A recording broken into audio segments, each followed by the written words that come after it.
আর বোন মিলে গাছটাকে জড়িয়ে ধরে রাখলো, যেন লোক দুটো গাছটাকে কাটতে না পারে। গাছটা হঠাৎ করেই নড়ে চড়ে উঠলো আর বিশাল আকারের একটা সাপে পরিণত হলো। একে গাছটা হঠাৎ করে এত বড় একটা সাপ হয়ে গেল কেন? সবাই থাকতে পালিয়ে যায়, নয়তো সাপটা যদি আমাদেরকে কামড়ে দেয়। লোক দুটো কোথায় গেল? এ কি, আমি না গাছটাকে জড়িয়ে ধরেছিলাম, এটা আবার কি? সাপ? আমরা সবাই মিলে একটা সাপকে জড়িয়ে ধরে রেখেছি কেন? গাছটা কোথায় গেল? তোরা তাড়াতাড়ি দূরে সরে যা।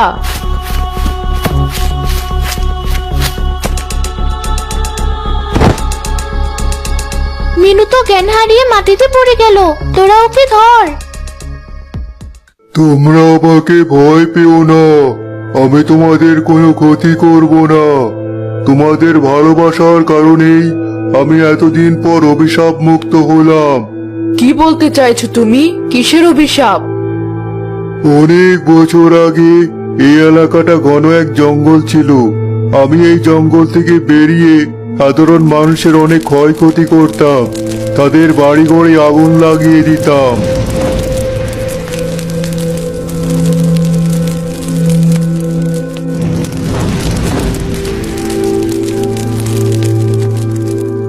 একদিন এক সাধু বাবা আমাকে দেখে আটকে ফেললো।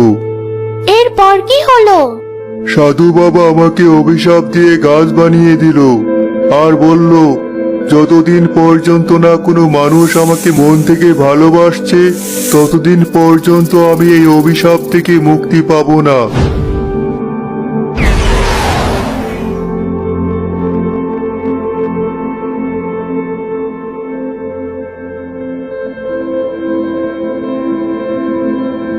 এতদিন তোমাদের মতো কারো অপেক্ষাতেই ছিলাম আমি। অভিশাপ থেকে মুক্ত হওয়ার পর এখন কি তাহলে তুমি আমাদের খেয়ে ফেলবে? না, আমি তেমন কিছুই করব না। তোমাদের প্রতি কৃতজ্ঞ আমি, তাই তোমাদের সবার ইচ্ছা পূরণ করব। এবার বলো, তোমরা কে কি চাও? তোমরা যা চাও তাই দেব আমি। আমি তাহলে এতক্ষণ কোনো শব্দ দেখছিলাম না? এই সাপটা দেখি আমাদের সাথে কথা বলছে এখন। তার জ্ঞান ফিরেছে মিনু? তুমি সত্যি আমাদের ইচ্ছা পূরণ করবে? হ্যাঁ, আমি তোমাদের সবার একটা করে ইচ্ছা পূরণ করব। আমাদের ইচ্ছা যদি তুমি পূরণ করতেই চাও, তবে আমি চাই তুমি আমাকে একটা নিম গাছ দাও। এমন একটা নিম গাছ যার কার্যকারিতা সাধারণ নিম গাছের তুলনায় অনেক বেশি, আর নিম গাছটা অনেক দ্রুত বেড়ে উঠবে। ঠিক আছে, তোমার এই ইচ্ছা আমি পূরণ করে দিলাম। নাও তোমার নিম গাছের চারা।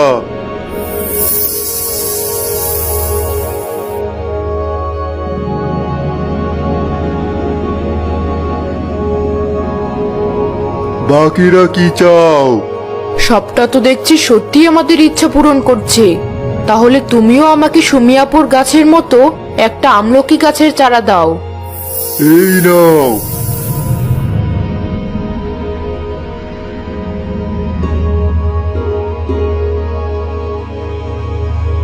এখন তোমরা দুজন আমার কাছে কি চাও?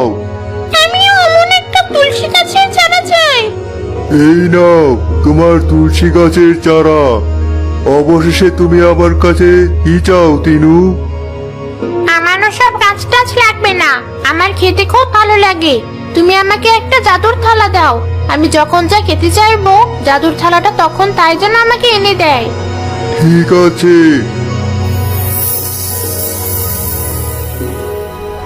এই নাও তোমার জাদুর থালা। তুমি এই থালাটার কাছে যে খাবারই চাইবে এই থালাটা তোমাকে সেটাই দিবে। অনেক ধন্যবাদ তোমাকে, আমি এই থালাটা যত্নে রাখবো। তোমাদের সবার ইচ্ছা পূরণ হয়ে গেছে, আমি এখন চললাম।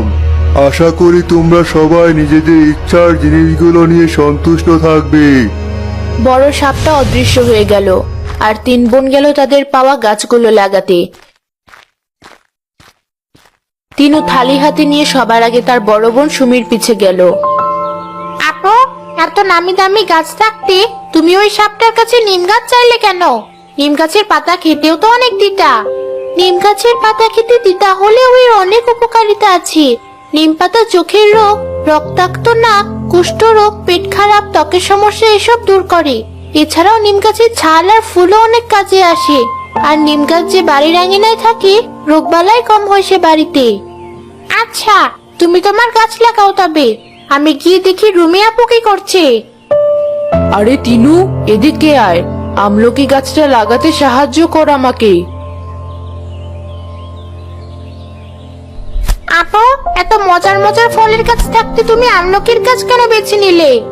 আমি স্বাদের জন্য আমলকির গাছ চাইনি। আমলকি হচ্ছে এমন একটা ফল যেটা খেলে ত্বক ও চুল সুন্দর হয়। আমলকি আমাদের দৃষ্টিশক্তিও বাড়াতে সাহায্য করে, আর আমাদের রোগ প্রতিরোধ ক্ষমতা বাড়ায় এবং দাঁত ও নখ ভালো রাখে। এসব উপকারিতার জন্যই আমি আমলকি গাছ বেছে নিয়েছি। ঠিক আছে আপু, তোমার তো মাটি খোঁড়া হয়ে গেছে। এই নাও তোমার গাছ। আমি মিনুর কাছে গিয়ে দেখছি ওর কি অবস্থা।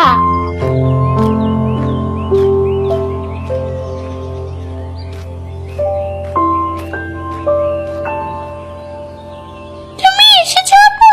এই দেখো, আমার তুলসী গাছটা বাড়ির উঠোনে লাগিয়েছি। দেখতে বেশ সুন্দর লাগছে না?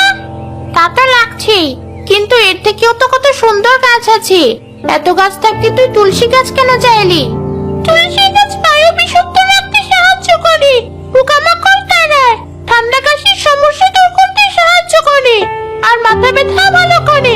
তাই আমি এই গাছ চেয়েছি। তোদের মুখে গাছগুলোর উপকারিতার কথা শুনতে শুনতে আমি ক্লান্ত হয়ে গেলাম। আর কত তোদের গাছগুলোকে নিয়ে পড়ে থাকবি? আমি আমার থালিটার কাছে খাবার চাইবো এখন। তোরাও চল আমার সাথে। আমি এখন অনেকগুলো মিষ্টি খেতে চাই। থালা, তুমি আমাকে অনেকগুলো মিষ্টি এনে দাও।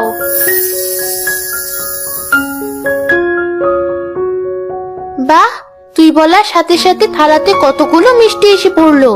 আমাকে বাটিতে মিষ্টিগুলো দে। তোরা সবাই খা মিষ্টিগুলো।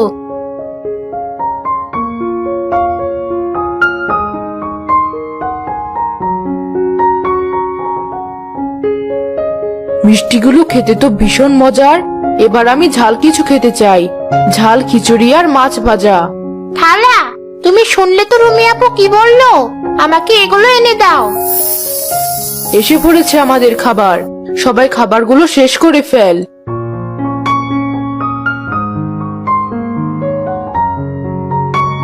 খিচুড়ি খাওয়া তো শেষ হলো, এবার আমার যাওয়ার পালা। আমি এখন কাঁচা আমের টক আচার খেতে চাই। থালিতে কাঁচা আমের টক আচার এসে হাজির হলো। চার বোন মিলে চেটে পুটে আচার খেয়ে শেষ করলো।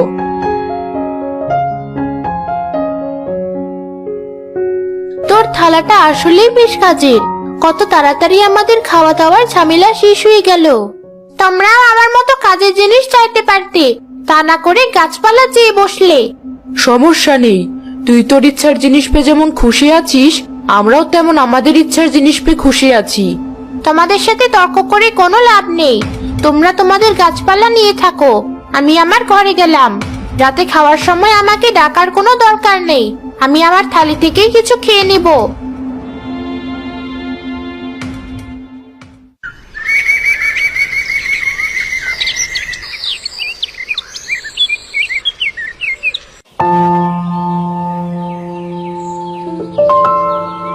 এই তিনু, ঘুম থেকে এখনো উঠিসনি? জলদি আয়, সবার জন্য নাস্তা বানিয়েছি। নাস্তায় কি বানিয়েছো? রুটি আর মূলোর তরকারি। ওসব মূলোর তরকারি আমি খাবো না, তোমরাই খাও। আমি পরে আমার থালা থেকে নিজের ইচ্ছা মতো কিছু খেয়ে নিব। ঠিক আছে। রুমি, মিনু, তোরা চলে আয় নাস্তা করতে। তিনু আপু আজ সকালেও নাস্তা করবে না? না, আজ সকালের খাবার ওর পছন্দ হয়নি। ও নিজের ইচ্ছা মতো কিছু একটা খেয়ে নেবে। এভাবে প্রতিদিনই তিনু না করতে করতে তার বোনদের সাথে খাওয়া বাদ দিল, আর তার থালি থেকে প্রতিদিন অতিরিক্ত ভাজা পোড়া খেতে খেতে তার স্বাস্থ্যের অবস্থা খারাপ হয়ে গেল। তিনু আজ পানি খেতে বের হলো না এখনো। সকালে কিছু খেয়েছি কি? ওর জাদুর থালা থাকতেও আবার না খেয়ে থাকবে নাকি? ঘুমাচ্ছে হয়তো এখনো। কিন্তু ওর তো এত বেলা পর্যন্ত ঘুমানোর কথা না। মিনু, তুই একটু তিনুর ঘরে গিয়ে দেখ তো ঠিক আছে কিনা। আচ্ছা, আমি এখনই যাচ্ছি। তুমি খামোখায় ওকে নিয়ে পড়ে আছো। ওর ইচ্ছা পূরণ হওয়ার পর থেকে তো ও আমাদের কথা ভুলেই গেছে। খাবারের থেকে গুরুত্বপূর্ণ ওর কাছে এখন আর কিছু না। সুমি আপু, রুমি আপু, তোমরা এদিকে এসো, দেখে যাও টিনু আপুর কি যেন হয়েছে। কি হয়েছে মিনু? তুই এভাবে আমাদেরকে ডাকলি কেন? দেখো, টিনু আপু মেঝেতে পড়ে আছে। কি হয়েছে টিনু, তোর এই অবস্থা কেন? আমার পেটে অনেক ব্যথা, তাই উঠে দাঁড়াতে পারছি না। আর মেঝেতে অনেকক্ষণ শুয়ে থাকার কারণে ঠান্ডাও লেগে গিয়েছে, সাথে চোখেও কেমন যেন ঝাপসা দেখছি। তোমরা মিনু আপুকে একটু দেখো, আমি এখনই আসছি। এটা কে নিয়ে আসলি তুই? আমার তুলসী গাছের পাতার রস এটা। এটা খেলে তোমার ঠান্ডা কাশির সমস্যা আস্তে আস্তে ভালো হয়ে যাবে। সুমি আপু, তুমি কোথায় যাচ্ছ? এই নে, আমার নিম গাছের পাতাগুলো খা, তোর পেট ব্যথাও ভালো হয়ে যাবে। আর এই নে আমার গাছের আমলকির রস, এটা খেলে তোর দৃষ্টিশক্তি ভালো থাকবে। টিনুর 3 বোন মিলে প্রতিদিন তার যত্ন নিতে থাকলো। কয়েকদিনের মাঝেই টিনু সুস্থ হয়ে উঠলো। তোমাদের কাজ চাওয়ার ইচ্ছাকে আমি ছোট করে দেখেছিলাম, আজ তোমাদের ইচ্ছার কারণেই আমি আবার সুস্থ হয়ে উঠলাম। তোমরা আমাকে ক্ষমা করে দাও। আমরা কিছু মনে করিনি, তুই সুস্থ থাকলেই আমরা খুশি। আজ থেকে আমি প্রয়োজন ছাড়াই জাদুর থালার ব্যবহার করব না।